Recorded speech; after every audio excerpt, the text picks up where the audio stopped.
یہ 1959 سے 1961 کا درمیانی دور تھا۔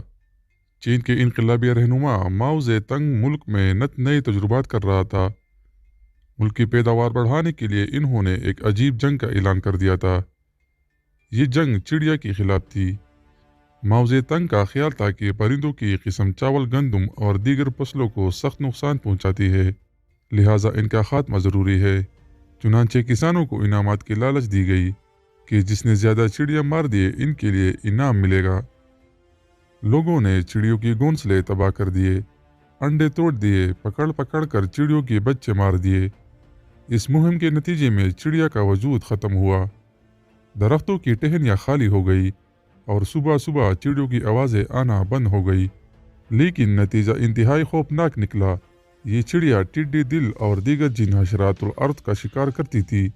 ان حشرات نے جان کی امان پا کر فصلوں پر حملہ بول دیا اور فصلوں کو تباہ کر کے رکھ چھوڑا، جس کے باعث ملک میں قحط سالی نے ڈیرے ڈال دیے۔ نتیجتاً 1.5 کروڑ سے زائد لوگ موت کے منہ میں چلے گئے۔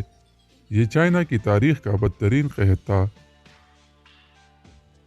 لہٰذا یہ خیال بھی ذہن میں مت لائیے گا کہ آپ کسی شخص اور مخلوق کے لیے رزق کا دروازہ بند کرو گے یا اس پر تنگی کر دو گے تو وہ رزق آپ کی جھولی میں گرے گا۔ ممکن ہے آپ جس پر رزق کا دروازہ بند کر رہے ہیں وہ آپ کے اوپر سے کئی بلائیں اور مصیبتیں ٹالنے کے کام پر رب کی طرف سے مامور ہو اور آپ اس بات سے بے خبر ہو، اس لیے کہ رزق کی تقسیم یعنی کسی کو زیادہ اور کسی کو کم تو اللہ ہی دیتا ہے، کیونکہ وہی رازق ہے۔ اگر ویڈیو پسند آئی ہوگی تو اسے لائک کر کے آگے بھی شیئر کیجیے گا، اور مزید اس طرح کی ویڈیوز دیکھنے کے لیے ہمارے چینل اردو انفارمیٹری کو سبسکرائب کرے اور گھنٹی کے نشان پر کلک کرے تاکہ آپ کو ہماری ہر نئی آنے والی ویڈیو کی نوٹیفیکیشن وقت پر مل سکے۔ ایک نئے ویڈیو کے ساتھ جلدی ملاقات ہوگی۔ اللہ نگہبان۔